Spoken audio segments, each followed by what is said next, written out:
Hi, Sean. I talked to you yesterday. Good. You are fantastic. Thank you. Yes. A great host. Show his radio. Listen to his show. Absolutely, 95.5. I'm happy we chose to fly. I'm happy that life didn't clip our wings. Together we rule the skies. Together just you and I. If we want Americans to restore trust in the public health agencies, we need transparency. When I launched my campaign, it was about uniting Americans, Democrats and Republicans. There's no issue that should unite us more than this chronic health epidemic. There's no such thing as Republican children or Democratic children. 66% of them are damaged.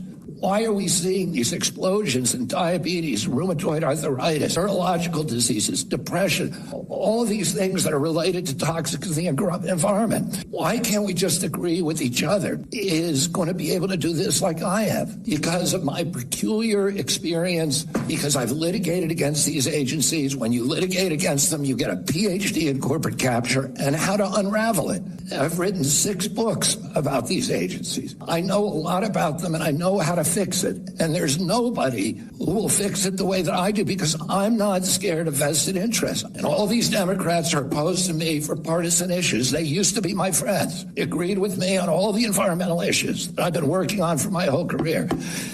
Now they're against me because anything that President Trump does, any decision he makes, has to be opposed. That's the word. Has to be opposed. Ladies and gentlemen, this is Shelley Winter Show, live, local, topical, and relevant. And today, RFK Jr. had his first hearing. As you all know, I am 1,000% down with RFK Jr. Now, before I go any further, let me say this. Magic Mike and I had a long discussion about this. You guys, many of you listen to the station every day. And you listen to all of us, Mark Aram, Chris Chandler, Mark Aram, Eric Erickson, Eric Von Hessler, and my show. And if you listen all day and you listen to Eric Erickson and you're listening now, you'll know he and I are diametrically opposed on this issue. He hates RFK Jr. I like him. It's just a minor disagreement. We just disagree on this issue. But I want to say that at the outset because I may be a little passionate. My opinion may be very, very strong. So I want to say that at the outset. Let me tell you something. I like Robert F. Kennedy Jr. I said earlier back in the day when he was running that if Trump wasn't there, I didn't like any of the other Republicans. I could seriously think about voting for RFK Jr. for many different reasons. I'm not a single issue guy. If you needed to hear what my political ideology if I had one necessarily, is I'm conservative. Sometimes I'm libertarian. On some issues, I'm slightly, and I might be a small part of me as an anarchist. On some issues, you listen to me on some opinions I may have, I might sound like a moderate Democrat. What I am not is a far right radical or a far left radical. I can fall anywhere between middle right over to middle center, middle left. Anywhere in that paradigm. So that's kind of my ideology. It can change from opinion to opinion. It can change from issue to issue. One thing I am is a Trump supporter, and I've been a Trump supporter since 2015 when he came down the Golden Staircase. Or 2016, excuse me. 2015 when he came down the Golden Staircase, July or August. I've been on that team since then. And the reason why I like Trump then, and like him now, liked him in 2020 and liked him in 2024, it's the same reason I like RFK Jr. They're disruptors. These are guys that the system hates. And because the system hates them, and I don't like the system, therefore I like them. Do you understand that? 1 + 1 is 2. The system is corrupt and dysfunctional. These guys Trump and RFK Jr. want to disrupt and destroy and change the corrupt and dysfunctional system. So I like them. I abhor the status quo. I don't want things to be the same. I certainly don't want the same people being picked to do the same things that have gotten us into a situation where we even have to have a slogan called "Make America Great Again," again being the operative word. If you have to follow a slogan that says "Make America Great Again," that means it wasn't good. It's not good. We have to make it great again, again being the operative word. And in order to make it a good again, that means the people who have been in charge of America for the longest time have made it not great, by definition. So when guys like Trump and guys like RFK Jr. and guys like Elon Musk and guys like Vivek Ramaswamy and guys like Kash Patel and guys like Pete Hegseth come along, I like them because they're not part of this corrupt system. I can get into the weeds about who they are. I can get into the weeds about this position or that position. But the fact of the matter is they're disruptors. And at the end of the day, people like me like disruptors because we believe this system is corrupt. It's not a conservative position. It's not a Democrat position. It's not a liberal position. It's a position by the American people who have stood up and said, you guys are all corrupt. I just watched senators who the least amount of money any of them have taken from a pharmaceutical or healthcare concern or health services industry member or whatever dealing with health, the least of $350,000. The vast majority have taken $350,000 and up from those people.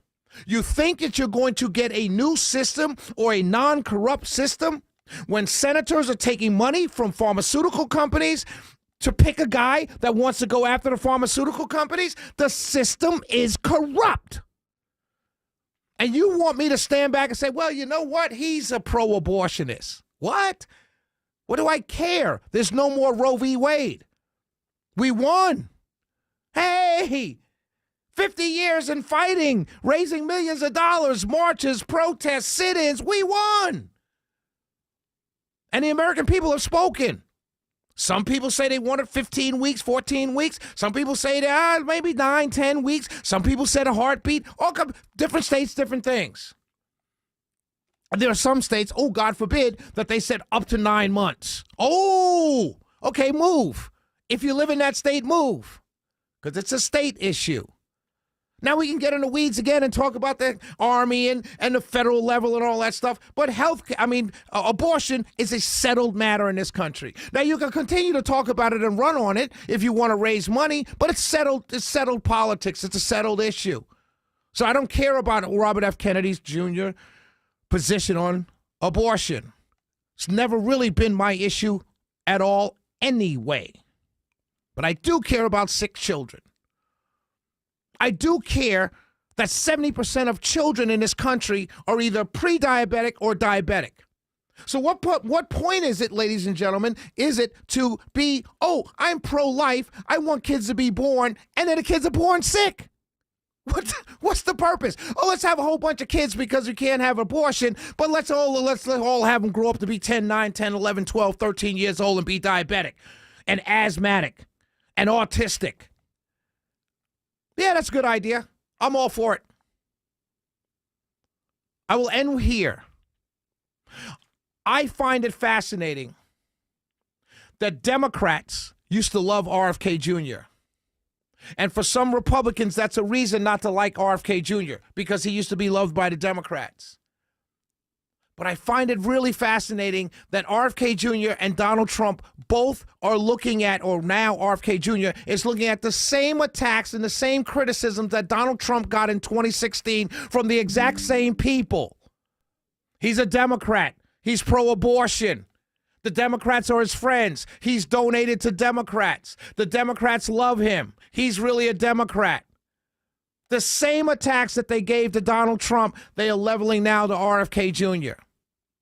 And Donald Trump turned out to be not too much Pretty much pragmatic. Just wanted to fix the problems. That's why so many got on board. RFK is going to do the same thing. He's going to fix the problem. Regardless of his personal feelings on abortion, regardless of his personal feelings on any other issue, regardless of whether he called the NRA terrorists or whatever like that, the fact of the matter is our children are sick and he wants to fix our children. I can go for that. And so should you.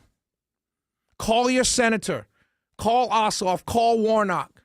Call your senator if you're listening from another state and tell him to confirm Robert F. Kennedy Jr. Why?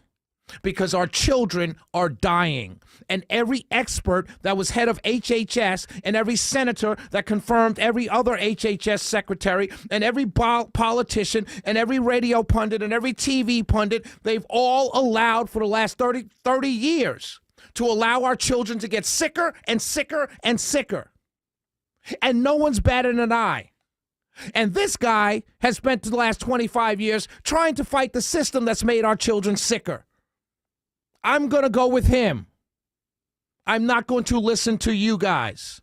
RFK should be confirmed immediately. If for no other reason, he's a disruptor. And he's not part of the status quo. 404-872-0750, 1-800-WSB Talk. I get a little passionate. I apologize. It's Shelley Winter Show. We'll be right back.